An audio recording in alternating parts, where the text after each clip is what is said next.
Hey everyone, welcome back to my channel. Matthew Varga here. In today's video, I'm going to talk about something that I get asked about a lot, and that's how do you invest in real estate when you have zero to very little money? There are ways that you can invest in real estate with no money down, and I'm going to list 6 of those options in this video today. When we first started investing a few years ago, we had very little money. We had to save what we could.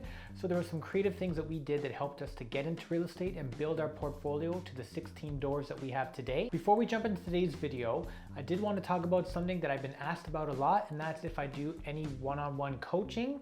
I have actually decided to open up a few calls per month that I'll do one-on-one coaching. If you are interested, there's a link down below that you can click on to learn more about it. I'm only going to be doing a very select few of these each month just because I'm trying to value my time, spending with family, focus on our real estate portfolio, but there are a few slots each month, so if you are interested, check out that link down below. All right, so let's talk about the first way that you can invest in real estate with zero of your own money, and that's using private money.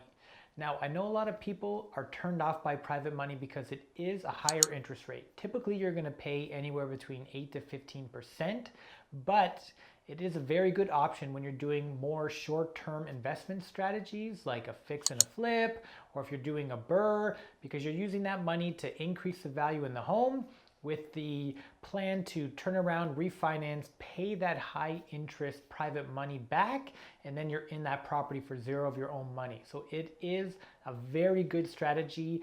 There are literally hundreds and thousands of people doing that every day as we speak. So it is definitely something that you should look into, research more, because it can help you grow your portfolio very quickly with none of your own money. So when it comes to private money, you really have sort of 2 options. You have hard money lenders, which is more of a professional business lending out their money. They're usually more strict terms, higher interest rates, but there's also a lot of personal people who have money in their savings account, money in their retirement savings account that are willing to loan that money to you. The good thing with dealing with a private individual is that you usually have more flexibility when you're looking to negotiate terms. So you can sometimes negotiate a lower interest rate.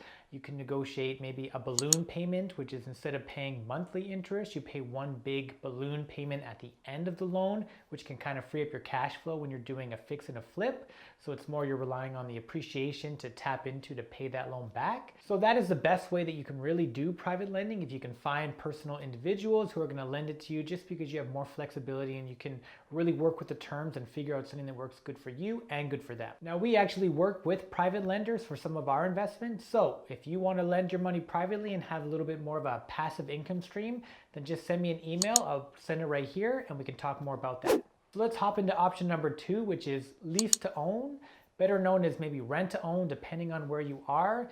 Now, with the lease to own, rent to own strategy, it's not always zero money down, but it can definitely be little to no money down depending on how you structure it.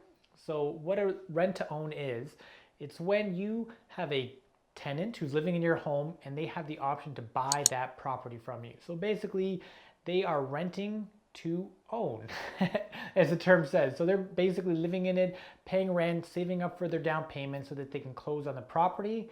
Now, typically when you're doing a rent to own, you normally have what's called a option payment, which is right at the beginning of it. And I've seen these be anywhere between $5,000, $10,000, $20,000, sometimes more.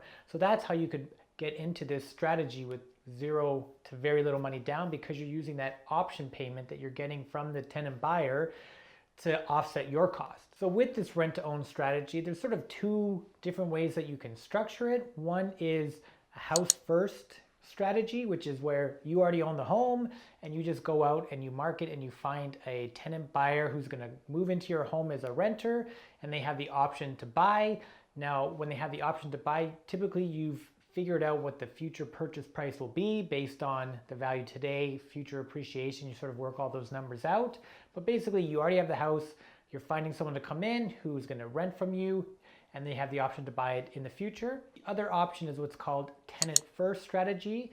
And that's where instead of you having the house first, you go out and you find a tenant first who's willing to put up that option payment up front, that 5, 10, 15, whatever. You go with them and you find a home that they like, that they want to buy, but you buy it under your name because they can't qualify for it yet.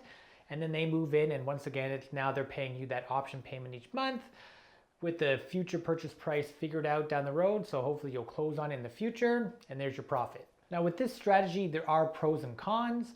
One of the pros is definitely usually higher cash flow because they're paying a higher rent each month, which is going towards their down payment.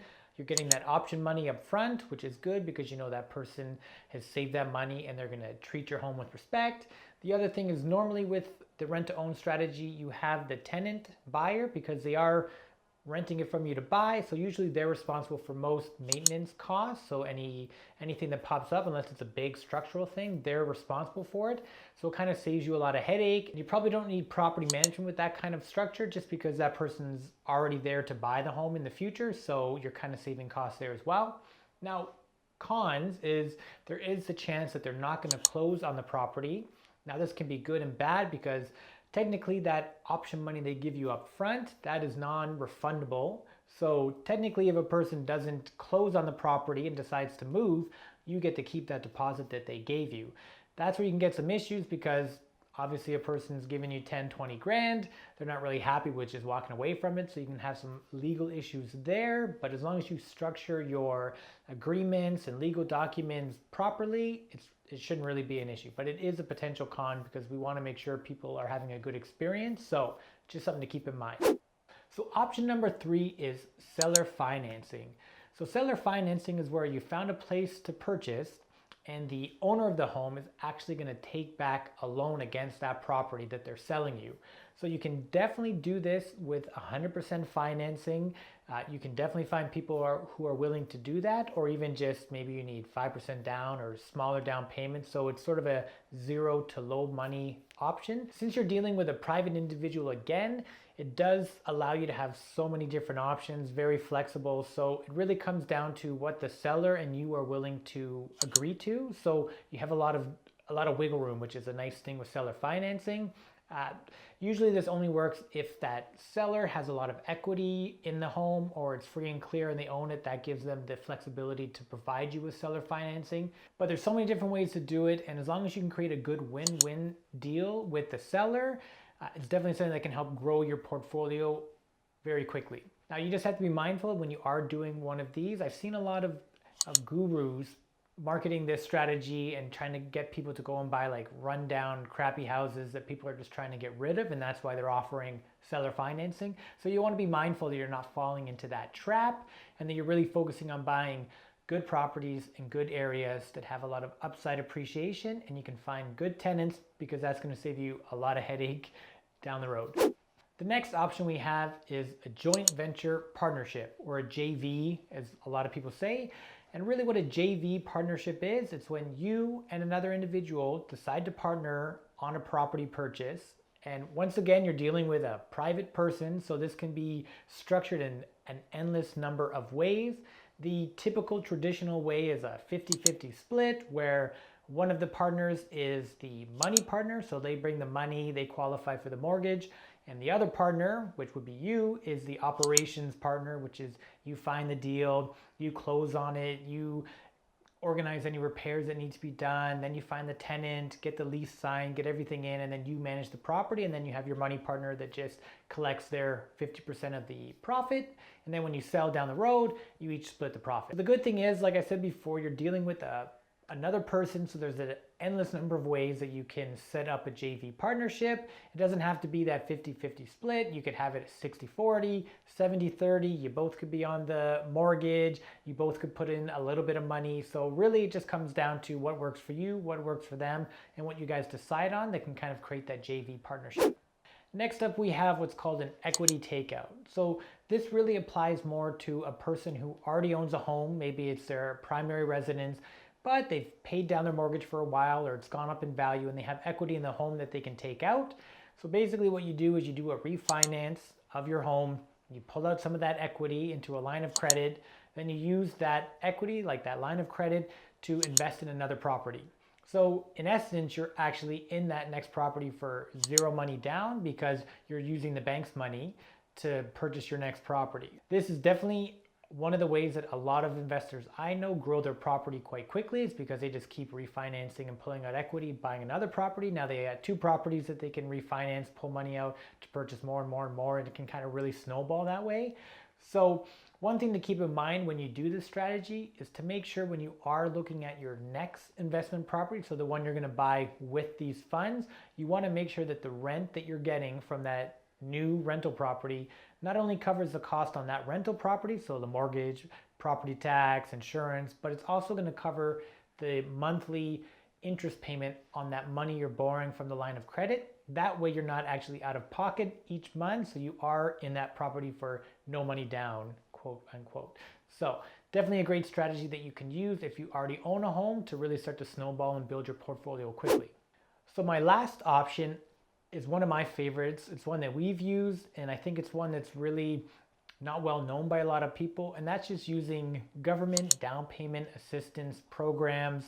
A lot of people don't really realize that in a lot of counties, states, provinces, they have down payment assistance programs to help first-time homeowners get into a property for the first time. So they can give you, depending on the program, 5%, 10%, I've seen 15. So they can really help you get into, a first-time home purchase with no money down, just using their money. So we used one of these programs for one of our first properties, and we got a 10% loan from the city, which allowed us to buy a home.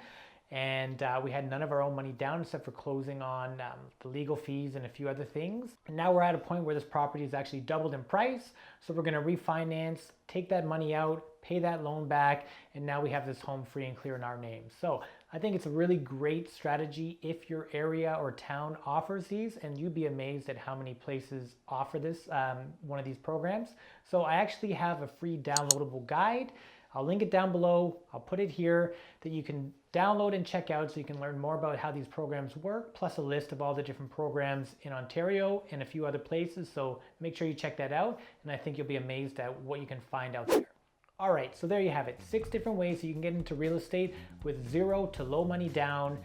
As long as you focus on 1 or 2 of these options, I think it can really make a huge difference in your life and in your investing career. So really just find out which one of these would work best for you based on your risk tolerance, what you're willing to do, what you're not willing to do. Pick 1 or 2 and just move forward and take action. So make sure you give today's video a thumbs up. Subscribe if you're not already subscribed so you don't miss out on my future videos, because we got some really cool stuff coming up. If you have any questions for me, leave a comment down below and I'll be sure to answer them down there. Thanks again for watching today's video, and I'll see you next week.